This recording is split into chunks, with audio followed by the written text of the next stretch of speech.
بسم الله الرحمن الرحيم. الحمد لله رب العالمين حمدا يليق بجلاله وعظيم سلطانه، ثم الصلاة والسلام على أشرف الأنبياء وسيد المرسلين نبينا محمد وعلى آله وصحبه ومن تبعهم بإحسان إلى يوم الدين.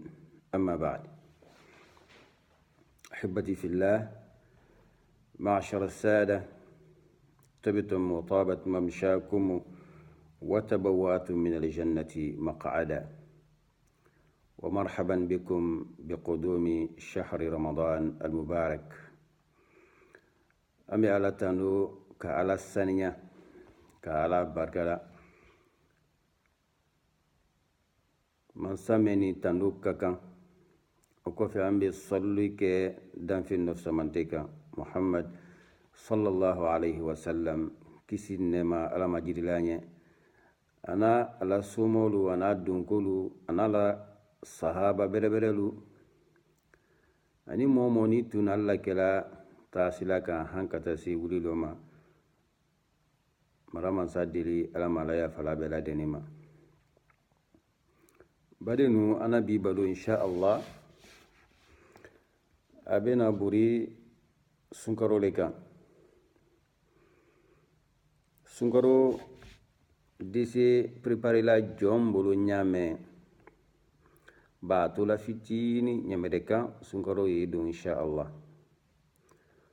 Ana ansoro herero ala mokela na dam na la katimeno ya nya ala mokela bara men keto kono bara nyumaro alama abem na la anna fin finadi ke jumanda kono alama antankalawma barenu karoni ye mansala karo baledi alala karo ye karo tan flaledi me aka sunkoro ta altema ko kere ka ubunya ko ta ko di kila mantunuma sallallahu alaihi wasallam o yefsa mantiyalidi o nema ledi o lawlini memma bawo kelamantunu ansi nasineni lon kelen do ye sun kelen ye karobani kono wo bato ni mansaka mo men ben asema ka laylatul qadri lo nala kay be semaro mansadi dunya ka ijurumun be yafa bale su kelen barayini karo wa kelen batoli kaka ma fola nyam ma qur'ana kun khairun min alf shahr. Donc o bena sambisi ani ko batolema do bademalu ni karubani kanka nyebla nyame ni karubani kanka prepare nyame anyafe ka badoli kandoni pasar made hake do yeye ijija yewulu lasanya doni yeni karunnate folomanta ini mansaba teledi anye kodo ikela karunina ni sungaro nala armadin kanka ayre jo mafalen doni ya lonko kodo yeye watinna no ye nasidi la kodo yoro iman ka to kafoko sungaro ni soron woli halakelenga ni sungaro nala kana don kile to itrenya kele mema hanka bo ila situation m'a changé. Cela veut dire ikankire mainika parce que jurumu barayi ye double la nyama sungaro kono jurumu fana ye double la onyalema wole ko son yalla la kila sallallahu alaihi wasallam ni sungaro tundona surtout ni teletana bansela kela da la programme be changer ada tema sidi bereke adi dembaya lawli kabatula jimi kala shiaya wodo déjà alabara ya fauma ka menke ama menke. Donc mais malgré tout ça traye ijijala ki sebedu batola parce que wati li yadi ani wati tolu manka. Donc cela fana kanka woleke ijija wati ni badon ila kolu bema falen surtout ala bara na ke yɔrɔ fana réseaux sociaux ko bara silamɛ la yɛrɛ bi kosɛbɛ bi ala wuli ni développement min ma mɛ an siyaman ma faamuya an ye temps min perdila la o ka siya ka taa min i jiya i du bɔ a la yali ni ma se k'i ma bɔ a la sunkaro mun bɛɛ kɔnɔ i ye wulu di ala ma kuranakaran na ani su sali la ani ala kofɔ la sayila jadi sigbilala ɲama kɛmanu sini badenu o hakɛ dɔ ye mun di min ye adamaden ni a mari tɛ i jija fɛn fɛn n'a de kɛ nasiliko di i la diinayɔrɔ i ka mɛn lɔn i jija i ye tubi ka wa mansa ma i ye tubi la kudakudaya n tɛ ala yafa n ma n mako to ala mako ye wele la waati bɛɛ mɛ a kɛ woni ke saniya le kan i kana kɛ bi après sini kɔsi donc mɛ i jija bɛ kɛ tubila ka wa ala ma a kɛ i woni ke sanuma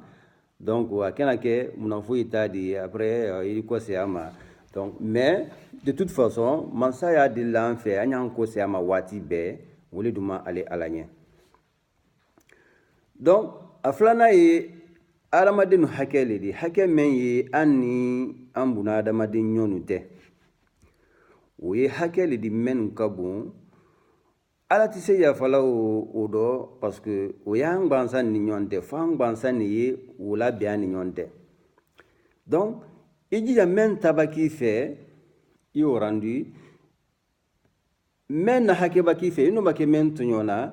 n'a ye n'a bolofɛn de ta la ou bien i na a tɔɲɔna ɲagbɛrɛ le ma i jija i yafa de la fɛ ye ni sunkɔrɔba don tɛ sa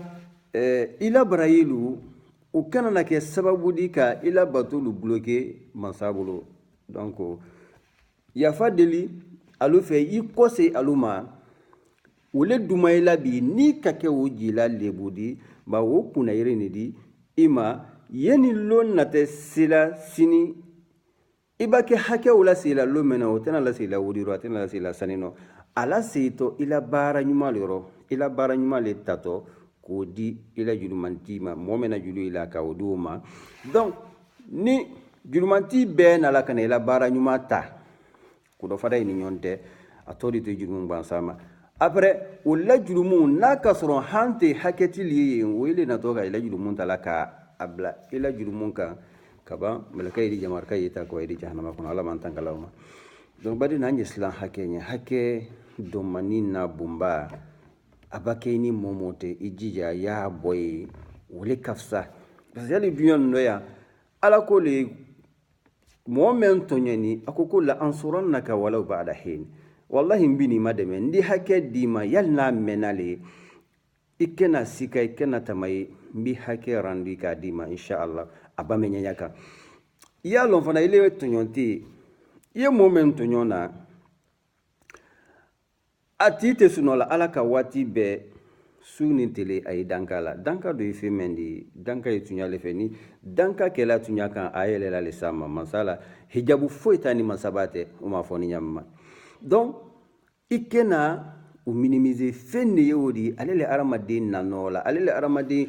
i di yɛrɛ waati dɔ la i la ko ye te wala i b'a ko min damina kɔrɔ a di ɲakɛ donc a di kɛ o min fɛn ni bila i la fan nɔ k'i sama k'i laji foyi t'a lasela hadamaden ma tɔɲɔ ni hakɛ le ye ani danata min o la lasela hadamaden ma bari an y'an jija ka ninnu bɛɛ lase waati nin na an ye yafa deli ɲɔgɔn fɛ waati nin na ye ni sunkɔrɔba don tɛ min ka fisa wole ye o di sunkaro ye nala hinɛ le di sunkaro yɛrɛ hikima ye mun de badenu wole ye ala silaɲɛ di komi ala ka fɔ ɲamma kutiba alaykum siyamu kama kutiba ala alladina min qablikum la'allakum tattaqun a shama no nay ka sundu mi a fɔna ɲɛ ɲamɛ ma sunkaro bana waati mana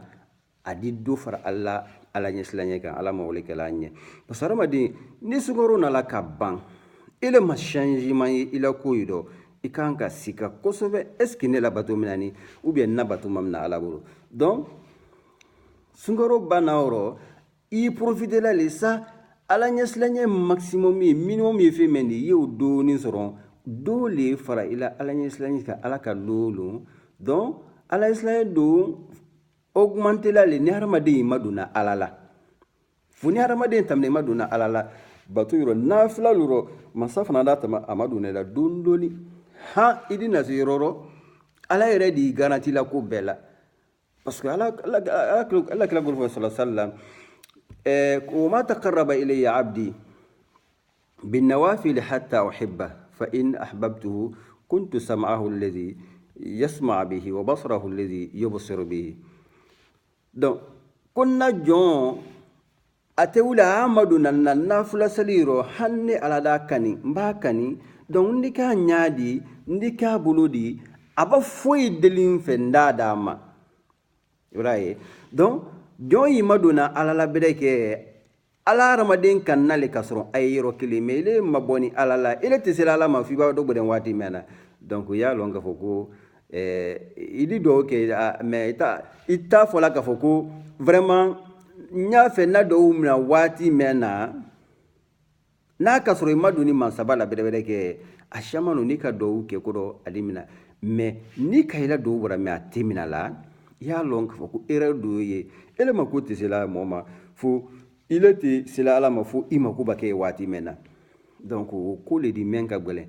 fa nye nafla la shaya anya la ko fo la shaya wole aramadin julumum bila ala ko fo men yeni subhanallah walhamdulillah wala ilaha illa allah wallahu akbar wole fenedi wona nyona wala hawla wala quwwata illa akashiya wo yefenedi men ye aramadin sanyala ki la julumum budun ka bampew il n'a rien malon sini foiti doni do jurumudo ala kala kullu sallam mo men yi ala ku fo la shaya ibana rien malon sini surtout zikru men fo kamboloni kala ko ko ibana rien malon sini mo foiti ke yi men na barai ka shia katami kan fona kasro aleka ika men fo aka fo kasitaro bien atamna itala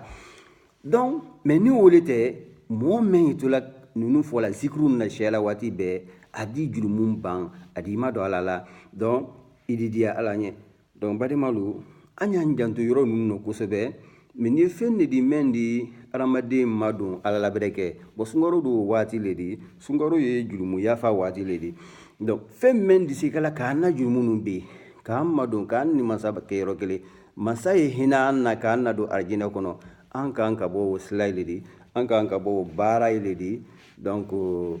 voilà mais ani men ka kan wole wodi donc anyalo sungoro kono fana faveur do keni islamali nye alla kala maduni sallallahu alaihi wasallam sungoro ala kalulu masadi hina islamadu la ko ita kula do argine kono kay julumu ya fa kay kan horeka ay to sebe argine lisi kan ko ulubrado o keni alla kala maduni sallallahu alaihi wasallam sungaro ala ka lolon kadam na iba sundu hay suntem la kay istighfaru layne ay ya fadil layne ala ka wati pe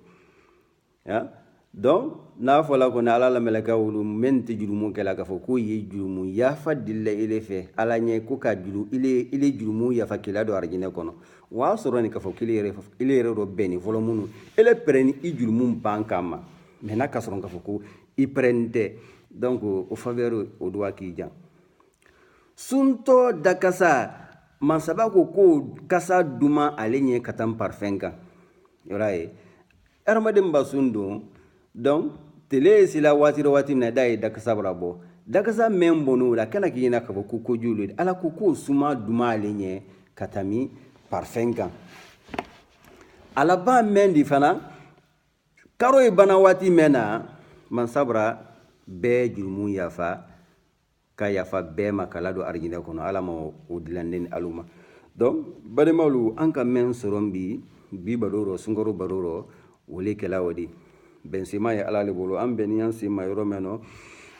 ni am ben ka kan sima o farani man sabale la même ken bakado foti di o boni an yere ni kuni shitan la ala man tangala filima na de la ala nye wati gurabe yeni sungoro donte amina baro duguni insha Allah donc ناصل آمنا بي ولا دبلاي ربنا آتنا في الدنيا حسنة وفي الآخرة حسنة وقنا عذاب النار ربنا لا تزغ قلوبنا بعد إذ هديتنا وهب لنا من لدنك رحمة إنك أنت الوهاب. سبحان